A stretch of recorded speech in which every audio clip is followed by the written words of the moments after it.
Hi, this is Ryan. In today's episode of the ADHD Parenting Podcast, I'm sitting down with the parents of Cobe, a bright 9-year-old who, like many kids with ADHD, is hitting a wall when it comes to friendships and social motivation. If you've ever wondered whether ADHD meds improve social skills, whether your child is developing anxiety from social setbacks, or how to prepare them for middle school without making drastic school changes, you're going to get a lot from this conversation. Stick around because this is the kind of real talk that gives you practical next steps. Let's get started. Welcome to the ADHD Parenting Podcast with Mike McLeod of Grow Now ADHD and Ryan Wexelblatt of ADHD-And. Learn about parenting kids with ADHD from a licensed clinical social worker and speech-language pathologist who specializes in ADHD. No fluffy parenting advice, only practical information that will equip you to help your child with ADHD effectively. All right, welcome. I am here with the parents of Cobe, who is 9 and in 4th grade. And wherever you guys want to start is fine. I read through everything you wrote, and thank you for being so descriptive. That's incredibly helpful. And I was excited to talk to you guys because this is actually one of my favorite topics. Or a lot of what you shared was, my favorite topics to talk about. So yeah, start with whatever, you guys feel takes precedence. Yeah, thank you so much for meeting with us, Ryan. We've been following you for a while on YouTube and really are thankful for everything that you put out. So Thank you. all right. So I guess the first point we wanted to touch on was, medicine effect on the social aspect of things. What are the expectations around that? And, what kind of impact should medicine what should we be looking for medicine to have on the social challenges that he has? Yeah, well, it's an excellent question, and here's the difficult answer is there's not a definitive answer for this for a few reasons. Number one, we have to put it in the context of, the severity of the ADHD related challenges. So, for example, medication can certainly help with impulsivity. Medicine can help with, emotional regulation. Can medicine help with, perspective taking, which a lot of this is based in? No, because no medicine can help you develop greater perspective taking skills. Could it slow you down so you could be a little more self reflective? Yes. However, if your internal dialogue is not there yet to have a discussion with yourself, right, to think about how am I coming across to my peers, well, then it's not going to be that helpful. So I would say, yeah, we have to look at the medication piece more by symptom rather than the overall social piece. Does that make sense? Yes, it does make sense. Yeah. I do have a question about the anxiety side of things. So we've tested him for anxiety, and that's not the case with him. But I wonder if there's something medication can address in regards to maybe his anxious feelings towards, oh, I'm not good at making friends, or people think I'm annoying, so I just won't. And Yeah. maybe there's something in medicine that could help him kind of get past that anxious feeling of like, I guess I'm not good at this, so that Right. he can feel good at it. So let me ask you guys this. Do you think that this, initial social anxiety developed out of a result of him struggling with the social piece for a few years now? Yes, it almost comes off as a disinterest. So yeah. So initially, I think it was an issue, and then now it's kind of like I'm not He gonna doesn't try. he doesn't ride a bike, so like I'm not good at riding a bike, so I won't. I'm not good at playing soccer, so I won't. I'm not good at handling friendships, so I won't. It kind of feels like that. Okay. So would you guys say is that more anxiety or is that more black and white thinking? Yeah, maybe black and white thinking. Yeah. And please understand that black and white thinking can be the result of anxiety. What I often see with boys is boys with ADHD is if they develop some social anxiety around the social piece, it tends to happen later, more 14, 15. I imagine that obviously I think his social struggles have, affected his motivation around this, I think. And that certainly could lead to some black or white thinking around this as well. But to get to your question, do I personally think it's worth exploring a medication for this? No, because I don't think that this is anxiety based. I think this is more what we would call, growth mindset based. Due to kind of his black or white thinking or all or nothing thinking around this. That's interesting. Yeah. The next question I guess we had was Wait, hang on before we jump to the next Yeah, go thing. ahead. So how do we address black and white thinking? I know you probably have videos on that. Am I You know what? Yeah, no, I think I do actually. You got me thinking. I'm like, do I actually? So what we want to do with black or white thinking is we want to offer a few different perspectives, right? So we want to say, so right now you're feeling like that, you don't want to, learn to ride a bike because, for whatever reason. Well, somebody else might feel this way that, even though it's going to be hard and it might be frustrating, that they might want to do it because they realize, well, I'll get to spend more time with other kids then and I'll get to do what they're doing. So that would motivate them to do it. Or somebody else might be worried about riding a bike because they're worried that they're going to fall and get hurt. And they might, but then they realize, oh, you know what, if I fall, it's not going to be as bad as I thought. Right. So we want to kind of speak out loud and give him an internal dialogue around different perspectives, instead of just, having this all or nothing thing. Does that make sense? Kind of like we want to model what looking at things from different perspectives looks like. Yeah, it sounds like it ultimately comes down to motivation. And how do you motivate someone that's not interested in having friendships to want friendships? Well, here's the thing. I don't think he's not motivated to have friendships. I think he just, kind of has taken this attitude again because of the all or nothing thinking. This is hard, so why even try? you know and I think what we can teach him is that, there's and this is let me frame it to you guys how I would explain to, boys his age. I would say, you know everyone has things that their brain makes easier to learn and harder to learn. So for me, my brain makes math harder to learn, but and my brain makes sports harder to learn or to be good at, but my brain makes making friends easier to be good at. Well, for somebody else, their brain makes sports easier to learn, or their brain, makes right math easier to learn. So we all have things that our brain makes harder to learn and easier to learn. And if somebody's brain makes it harder to learn how to, make friends and keep friends, well, that just means that they need to practice it. Right. It just means that it's, like anything else in life, whether that's riding a bike or math, it just means it requires practice. That's how I would frame it to him. Because we want to put it in the context of that there is nothing wrong with you, right? It's like any other subject, right? Just certain people grasp certain things easier than other people. I guess kind of tied to that a little bit is we've been kind of dreading, middle school, coming up in a couple years, kind of knowing where, what his challenges have been the last few years in school. And, we're really trying to think ahead on that because we know that that's, a much more open environment, more ripe for, things like bullying and for, really Just to kill his confidence. pinpointing the kids who might not be as good socially. It becomes way more apparent in middle school. So yeah, we wanted, I guess, we started, trying to think ahead and looking at smaller environments, some things such as private school. What are your thoughts on, kind of the environment of middle school, and I guess how to prepare our son for that, and also, would something like a smaller environment, put him in a better position to kind of grow and foster, his social abilities. So let me say it from the perspective of somebody who worked at, an expensive private school for several years for students with learning differences, many of them who struggled socially, and who's worked with many more kids whose parents moved them to multiple schools because of their social struggles. Your social struggles will follow you wherever you go. Okay. So do I recommend looking into a smaller environment private school just for that? No, because it will be the same wherever he is. Where I find that the smaller environment can sometimes be helpful is, if this persists into high school, but it's way too early to make any kind of projections about that.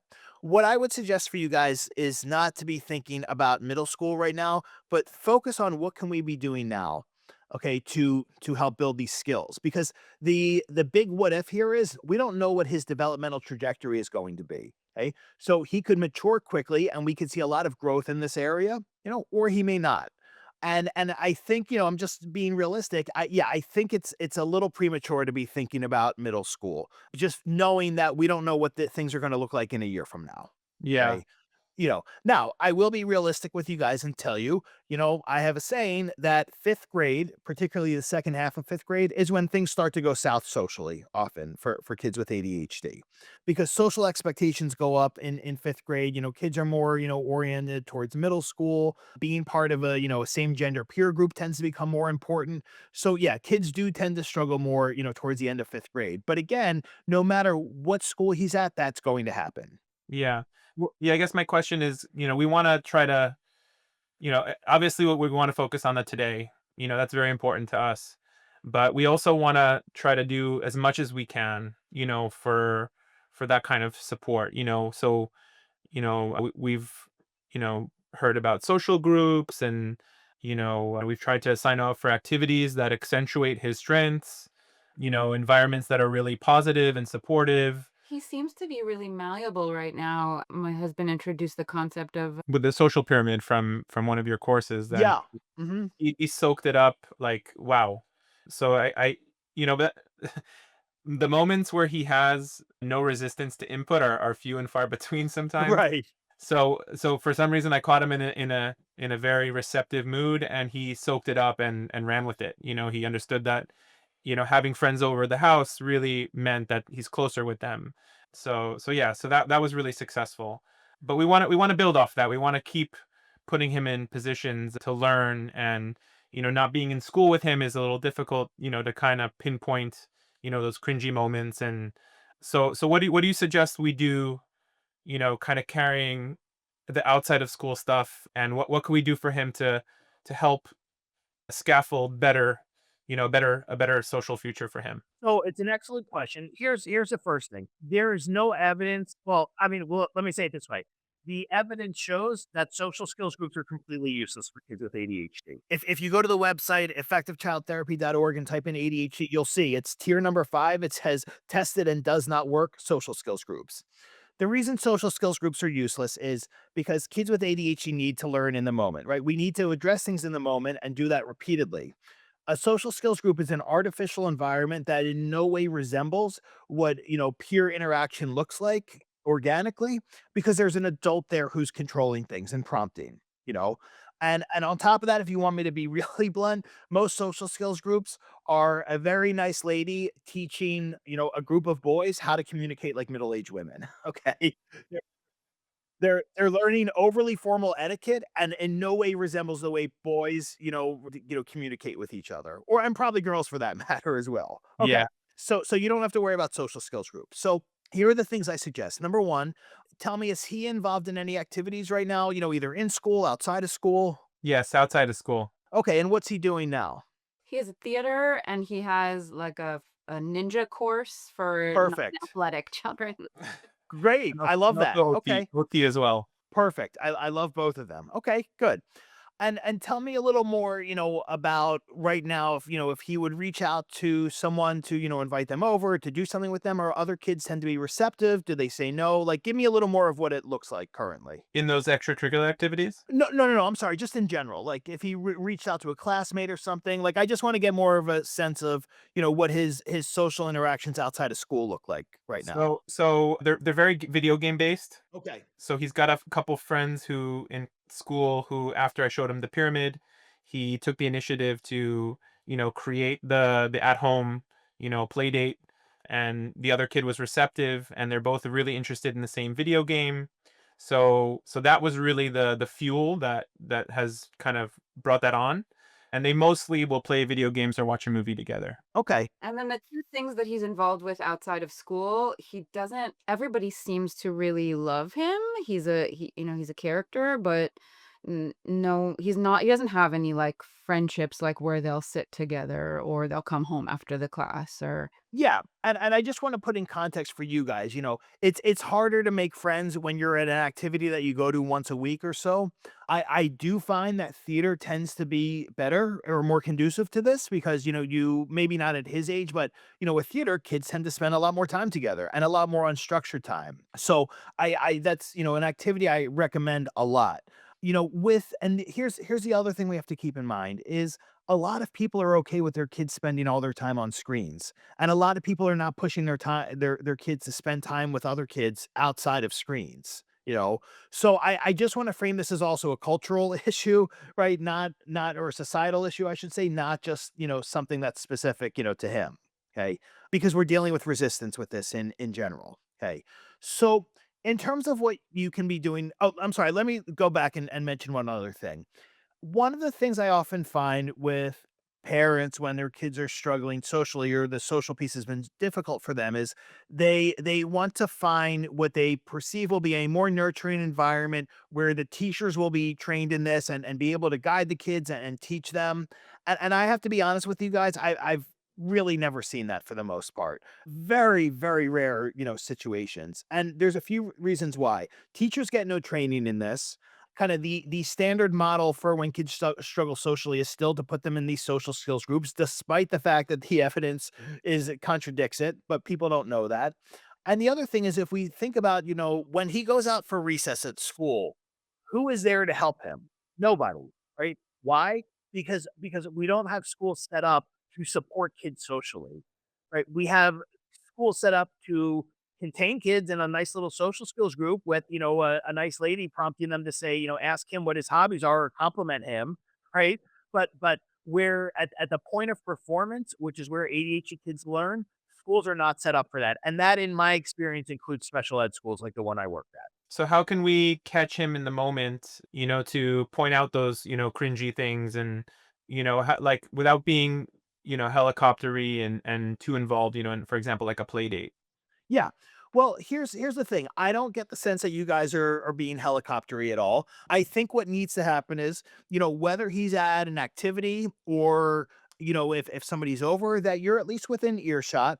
And if necessary, you pull him aside and help him to understand, the other kid's thoughts in that moment. And that's really the most effective thing you can do. What would make this even more effective is if you shared with his teacher or teachers kind of what you're trying to work on and shared the language with them. So what I always tell people is, feel free to kind of say, hey, we're working on, helping him understand how he's coming across to others. So, if you can tell him, both when he's doing things that would endear him to other kids, but also point out to him when he's not, right? Because we don't want to just focus on the negative. We want him to understand also what he's doing, a good job with. And the reason why I'm saying you have to discuss this with the teachers is because teachers are very hesitant to do this. One, because teachers tend to be scared of parents. And two, like I mentioned, they just don't have training in this. So the more there is consistent language and the more there is kind of helping him at the point of performance, so to speak, that is inevitably what is going to help him improve with this. And that's really all it comes down to is those things and keeping him involved in activities, Yeah. I want to be a little bit more specific about what initiated our wanting to call you is that we had really high hopes to send both our kids to a specific school, and we had no doubt that it would be fun and it was a great change for them for a million reasons, and then they rejected him.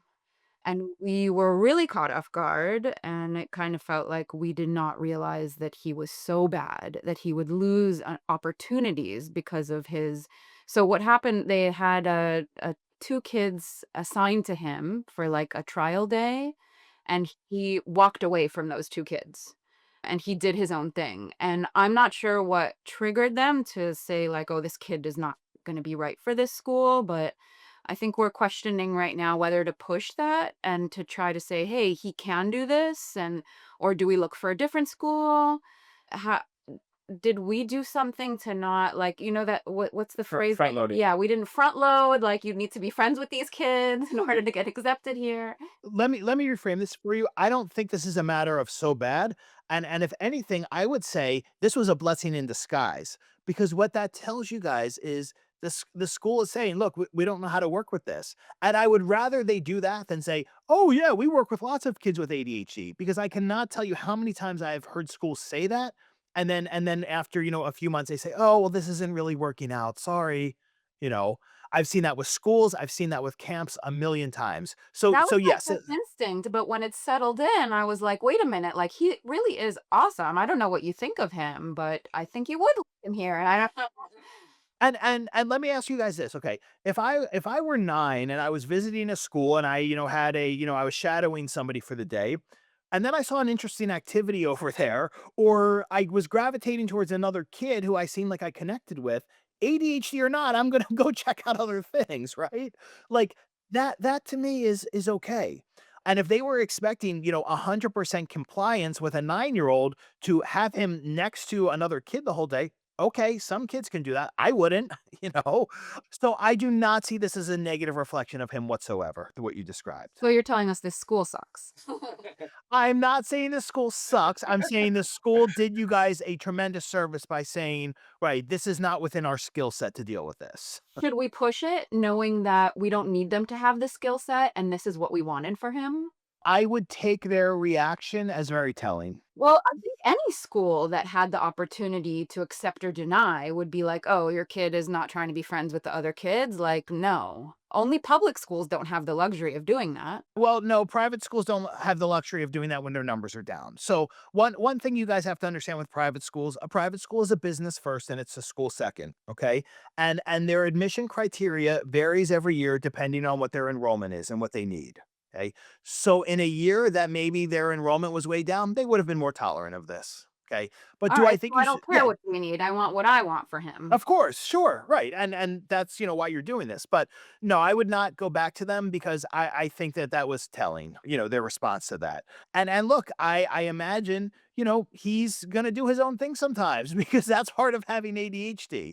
Well, and if they're expecting 100% compliance all the time, like, sorry, that's, yeah, Alright. So so. what are we I mean, I know we talked about this before, but is it a Waldorf? Is it an outdoors all the time school? Is it which isn't us. I don't know how I would, like, not give him any TV at all in, like, a school like that. Like, what Right. Well, let me ask you guys this. What is the ultimate goal here with moving him to a different school? Like what are you hoping that he will to gain get from him it? out of the middle school because from what we understand, it's not a good school. Okay. So I'm just going to share the experience with other families. This is not a personal opinion. Most families I've spoken with who have gone to a Waldorf model, it's been disastrous. Okay.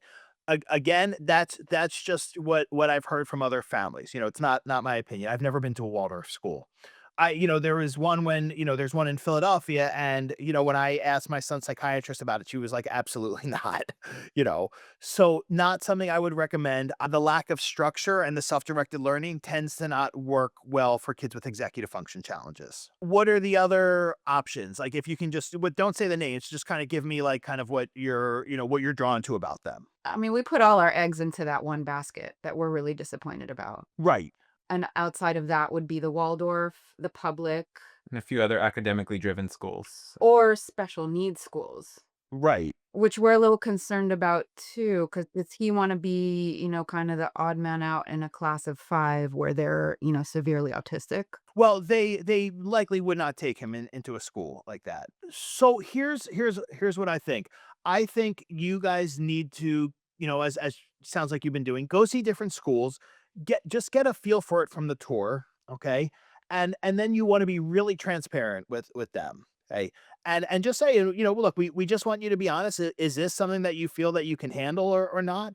And I think transparency is the best policy, but you might not even have to get to that point because you might go to a school and you guys might say to each other, you know what, I don't see him here. Do you know what I mean? Yeah. We were very transparent initially, and we're actually questioning Yeah. whether we should have been because if we didn't say that much about Kobe, would he have seemed more mainstream to them? Like, were they looking out for red flags because of the things we said to them? Yeah, I mean, we approached it maybe I mean, this is, in hindsight, maybe a little too worrisome, but we were thinking maybe, academically he's fine for he's at age, but socially he's a little behind. Maybe this is an opportunity to change schools and, keep him in a lower grade. But we've since abandoned that, talking to him. He's not interested in that. And yeah, so that was our conversation with the school initially, which might have raised some flags for them. But yeah, I think your points are taken. That the school really needs to express that they can handle everything that comes with Kobe. Right. For us to feel comfortable sending him there. And I don't think you guys did anything wrong with being transparent with them. And look, who knows if they were looking for things, but again, at the end of the day, you don't want him to be somewhere that is not going to set him up for success. And what they were telling you is we can't set him up for success. So thank you for that. Moving on. Yeah. That's my feeling. Yeah. Yeah. So yeah, I think you guys are going to have to do some looking around. Look, I'm sure near you there are, like a school like I worked at, that focus on kids with learning differences. The question becomes, and here's really the question, okay? Does what they offer, or let me say it this way, does what they deliver warrant the price tag? I can tell you, and I could get in trouble for saying this, all right? For the schools in my area, it is really hard for me to justify the price tag for any of them for the LD schools. I can justify the price tag for them for kids with an inattentive profile of ADHD or for kids with significant learning differences. It would really be difficult for me to justify the price tag for the things that you guys brought up because I know that this is out of their wheelhouse. Even though, they market to the ADHD world, even though, they do their social thinking curriculum in school, again, I know their limitations because I've been in this world for so long. So yeah, I would have a hard time justifying the price tag. I hear you also saying that teachers are not equipped for ADHD, and it's going to be at every school then. Like, is what there will be no school that's equipped to respond to him. So I guess it is on us to say this is where we want him, and then we're going to have to figure out the social part of it. I will say there are schools that are better equipped and there are teachers who are better equipped. What what makes a better equipped? Like, Yeah. Okay. Well, what would make a school better equipped is that they're going to be more tolerant. Number one. Number two, they have more of, and maybe not perfect, maybe not the level of sophistication I would want, but they're going to have a level of understanding of executive functioning. They're going to know how to, work a little more or with kids who might struggle socially. So yes, there are nuanced differences between them, but really when I think about it at the end of the day, that comes down to the teachers. It doesn't come overall to the school culture really, in my experience. Yeah. Yeah, I guess I know we're wrapping up soon, but my wife, we have a couple of dogs, and we thought that that's a really good opportunity, to kind of teach, reading a little bit of kind of cringy of the way, you know, one of our dogs is very expressive when Kobe, inappropriately grabs her or whatever. Yeah. But Mhm. have you used that as a tool, or have you seen that as something that can be effective? I like the idea in theory because I'm a dog person, but no, I don't think it's effective. I mean, he's always asking me, like, why doesn't she come when I say come? And she comes to you when you say come. And I'm thinking, like, okay, I walk her, I feed her. Like, is there behaviors that you could, you know, front load and to the dog? Yeah. Well, look, you can frame that as reciprocity in relationships. I'm doing things for her, and this is what I get in exchange. In every relationship, right? We have to give some and we take some. And if we take more than we give, then somebody might not want to. They're not going to be as motivated to be around us. Yeah. Right. So there is a learning piece there. But in terms of, I mean, yeah, in terms of helping them, develop perspective taking skills, yeah, it's just not going to be the same. Yeah. Although I love the idea. I wish it could work. And just in regards to resistance to input, when he goes, yeah, yeah, I know. Like, what do I know what you're gonna say. I know you're. I know what you're gonna say. Yeah, don't tell me. What I would say is just stay on message. Don't respond to that. Because even if he's sick of hearing it, he is still internalizing the message. Okay. And again, remember, this is how ADHD kids learn. They learn in the moment. And this is why, therapy does not work for kids with ADHD because you cannot take something that you learned 2 weeks ago and apply it in the moment, 2 weeks later. You know, so and that's why even if he doesn't like it, it's important that you stay on message with that. Do I have time for one more thing? Yeah, yeah, yeah, sure. In regards to the social skills group, if there's a scenario where the teacher understands the concepts of ADHD and executive functioning and all these things, and he's in a social circle of 10 kids, his peer group, and she gets, she has the right, if we ask the right questions and she's like, okay, I let them play and I get involved where necessary. Like, if she's saying all the right things, could that potentially be a good social group? Here's what I would say. If the person is really letting them play without hovering over them and without kind of, directing the play or prompting them to, what to say, then I would say yes. So basically, I mean, what you're describing is like the model that I do in my groups and at my camp, right? Which is to hang back, well, I mean, to teach something and then hang back and only address things, as needed. So if you can find somebody who does that, and to be, you might be able to where you guys are. I mean, because there's a pretty good infrastructure there, but you really have to like do your homework and find that. Yeah. And so yeah, I mean that could I'm not going to say it's going to make a significant change, like life changing, but it could be helpful. Yeah. Okay. And in looking for school, is there a Google keyword I could use for the right school for him? Like, is that a STEM school? Is it an Ad Astra school? I would type in, school, excuse me, private schools for students with learning differences. I really love how you package everything. We discovered you on YouTube, and I don't think we would have diagnosed him if I hadn't discovered your videos. Well, thank you. Because he's able to sit in the classroom, he's able to learn, and he's excelling in school. Everything that you talk about, from the vortex arguments cycle, to the social stuff, I don't think we would have reached this point where we are now without having discovered your videos. So we really, really are very, very appreciative.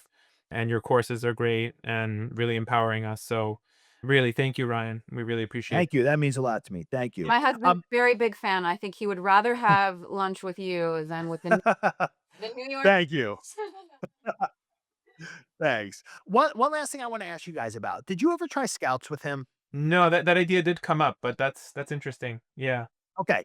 The reason why I'm asking this is, and I've said this in videos or and other things. I have seen scouts do more for kids socially than any social skills group in existence. Interesting. Okay. Yeah, and theater also, by the way. Yeah. Both of them, yeah. So just something to keep in the back of your head. If you guys, if you wanna send me anything, like, to look at, if you're, looking at, like, some kind of activity or a school or something, I'm always happy to take a look at a website, and I can kinda tell you what questions I would ask them, Okay. but at the end of the day, you're going to get the best picture of a school by going and visiting. Alright, really good meeting you guys. Thank you Yeah, so right. much. So much. Thank you, Ryan. Anytime. Take care. Thanks for listening. To learn more about Mike's practice, Grow Now ADHD, please visit his website, grownowADHD.com. To learn about the services Ryan provides, please visit ADHD-dude.com. You can find Mike on Instagram at GrowNowADHD and Ryan on the ADHD Dude YouTube channel. We'd love to hear your feedback or questions, so feel free to contact us at the ADHD Parenting Podcast at gmail.com. The ADHD Parenting Podcast and content posted by Grow Now ADHD or ADHD Dude are presented solely for general information and educational purposes. Our goal is to provide valuable insights and knowledge, not to replace professional services. Mike and Ryan cannot provide clinical consultation or free advice through social media or other forms of communication. The information on this podcast is not a substitute for professional advice. If you or your child have any medical or mental health concerns, please consult your healthcare professionals.